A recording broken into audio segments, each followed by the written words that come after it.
We are the Great American Music Experience, and you're watching In Focus.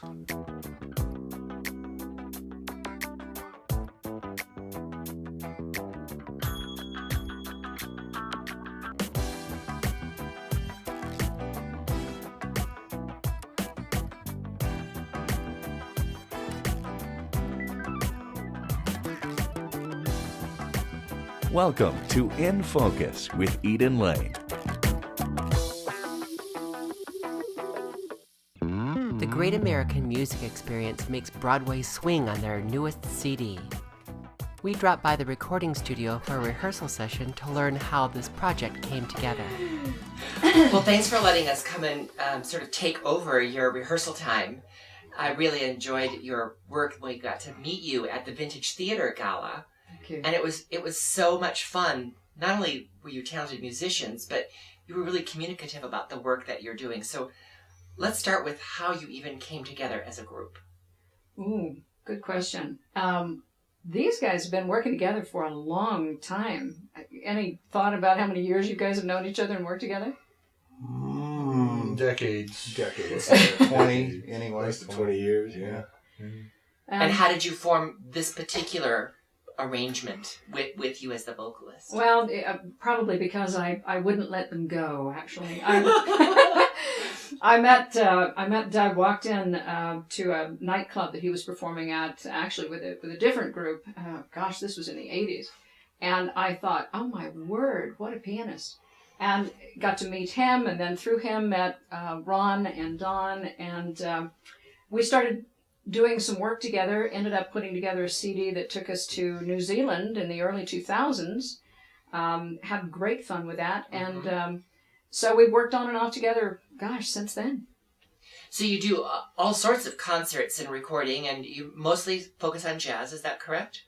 Mostly jazz? Yeah, mostly. Yeah. What was interesting about that night was the way you were breaking down how jazz captures music and allows each member of your band to shine, and how you can take any music and turn it into jazz. So how did you even come up with that concept? Well, it actually works both ways. I mean, we can take jazz and kind of play with any music, but we picked this music of Broadway to explain how some of these tunes were so well written and had such richness and harmony and melody that they allow jazz musicians to enhance them and play them and improvise over them. You know, they have good form, they have good, chord progressions that allow us to improvise over.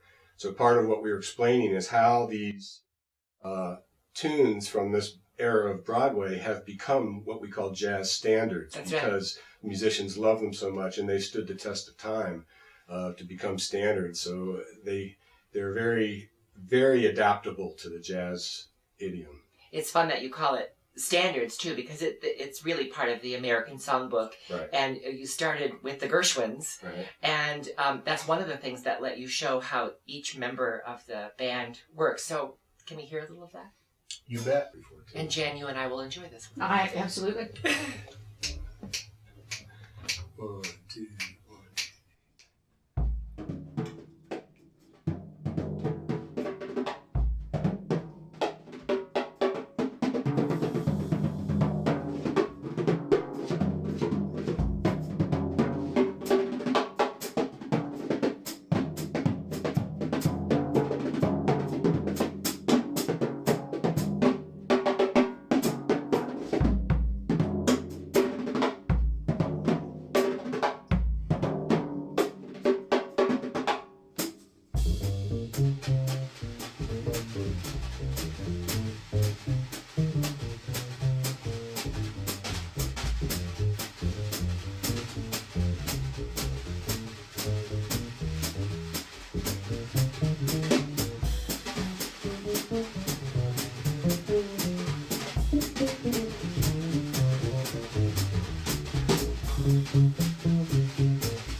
I love that. And you're able to take hints of some other pieces of music and sort of layer that in there.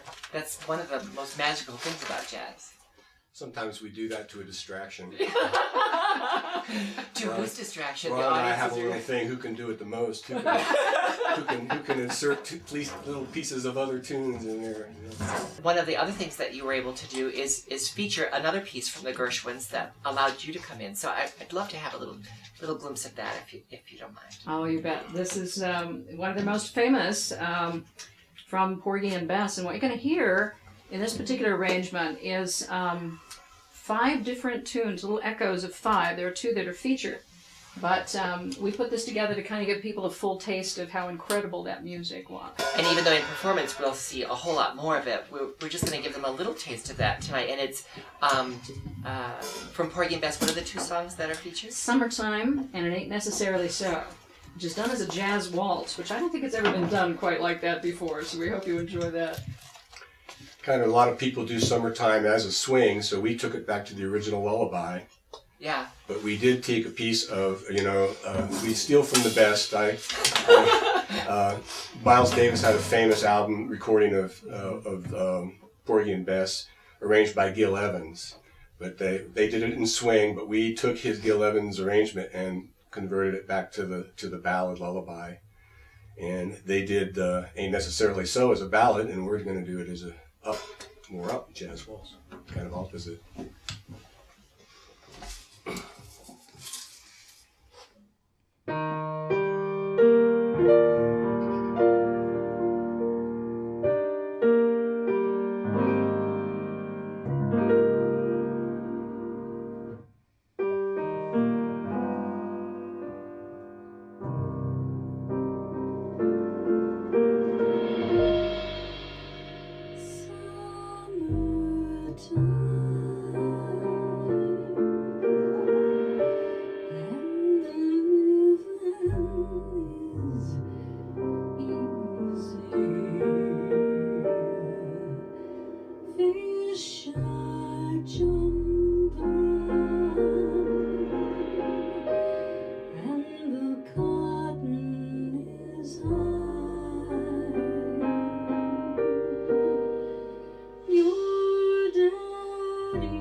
Down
few more melodies in there somewhere. It's got a few other things. We also got to see you play your instrument in two different ways in that arrangement, and we don't always see bowing in jazz music. Not usually, actually. There's a few people. I always try to play a solo, a set, and it's called arco. There's many Italian terms. So if you play with your fingers, it's pizzicato. Like plucking. Yes. So pizzicato, and if you play with the bow, it's arco. So borrowing a little bit from it, the original opera, of course, is performed by symphony orchestras. So we just added a little bit of that flavor in there as well. It's fun to be able to demonstrate all of those different components to all kinds of music that can be used in jazz. You got to use in these two little pieces we've seen you play your drums in a variety of ways. Tell me a little bit about the different techniques that you're using there. Well, first off, hands. Hands is probably the easiest thing to use because there's nothing between you and... And probably the original way drums even started. Probably so, exactly. Then there's brushes. Brushes are softer sounding.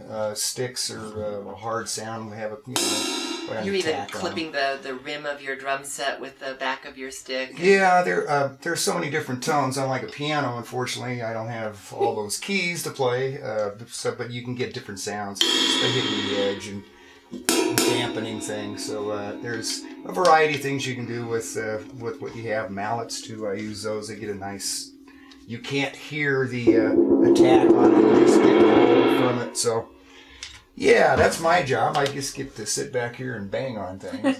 Another thing that you did that was really lovely that incorporated nice vocals was you did a salute to a learner in low. We wanted to do this to demonstrate certain things to the audience, but we wanted to be able to do our own arrangement of it. So we're right here in this room, and it was Ron who came up with the idea to be able to juxtapose a minor, kind of a driving undertone for a while as I sing a major, these lovely little lyrics in a It's a little bit ominous too. It is. That way. Yes. Yeah. It's an ostinato. It's an effect called an ostinato where we play a repetitive pattern. And it's a little sinister, and that's kind of what I liked about it, is because you kind of have this sinister feeling going on. She's singing all these really lovely light lyrics on the top of it, and so it becomes quite effective. So, and what you'll find is that we do that for a while, and then we release it, and it swings. And I have to say that's one of the things that I really liked about it too. So I'm glad we're going to get a little taste of Wouldn't It Be Lovely? Wouldn't it be lovely? Ron, you're on.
Nice, gentlemen. Yeah, that was lovely. I really do love that. Or should I say, loverly. There we are.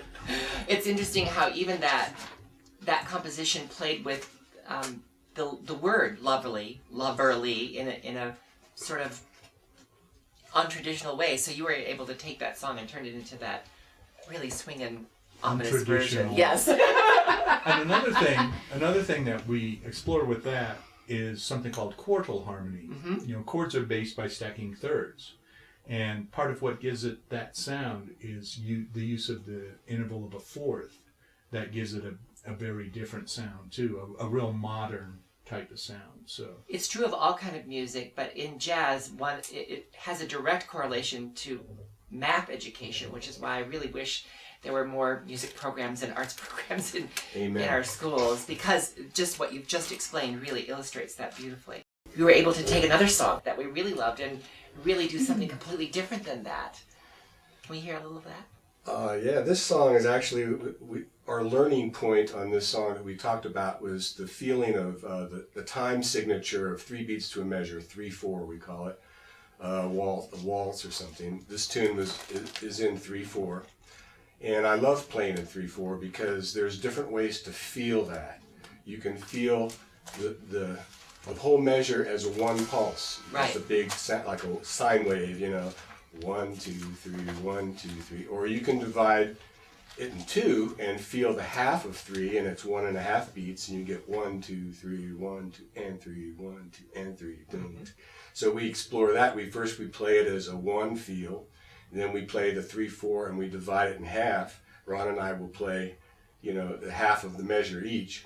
So you get to see how there's different ways to feel 3/4, and then we actually play 3 beats to the measure, and incorporate both of those things. Become a jazz waltz. The jazz waltz sort of incorporates the 2 against the 3, and then not to leave 3/4 in the dust, but we actually added a beat every time we played it. We added a beat. We went into 4/4. And then we added another beat and we play it with 5 beats to the measure. And every time we lengthen the measure gives Jan a longer time to phrase, because it actually takes more time to play 5 beats than 3. And then we start subtracting the beats as we take into the coda and back until we're into the feeling of 1 again. So it's kind of interesting. We go through a whole bunch of different feels on this. And Jan has to keep up with that. So we'll start with the 1. Here we go. Bubbles, bangles, hear how they ring, ting-a-ling-a-whirring. Bubbles, bangles and beads, sparkles, spangles, my heart will sing, sing-a-ling-a-whirring. Bubbles, bangles and beads, I'll glitter and gleam. So make somebody dream, so that someday he may buy me a ring. Ding-a-ling-a, that's where I hear it leads, wearing bubbles, bangles and beads. I'll glitter and gleam, so make somebody dream, so that someday he may buy me a ring. Ding-a-ling, that's where I hear it leads, wearing bubbles, bangles and beads.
you so much. Thank I you. can't tell you how much fun this is, not just to hear you all again, but to meet you a little bit more personally. I really appreciate the time that you took to let us crash your rehearsal today. Thank you. Well, thank you. Thank My you. pleasure. The Great American Music Experience is hosting their CD release party for Nights on Broadway at the Vintage Theater in Aurora on May 10th. Details are available at GAMEJazz.com. That's all for this edition. Remember to join us on Facebook and Twitter. With all that Colorado has to offer, we're here to help you keep it in focus. Thanks for watching. Good night.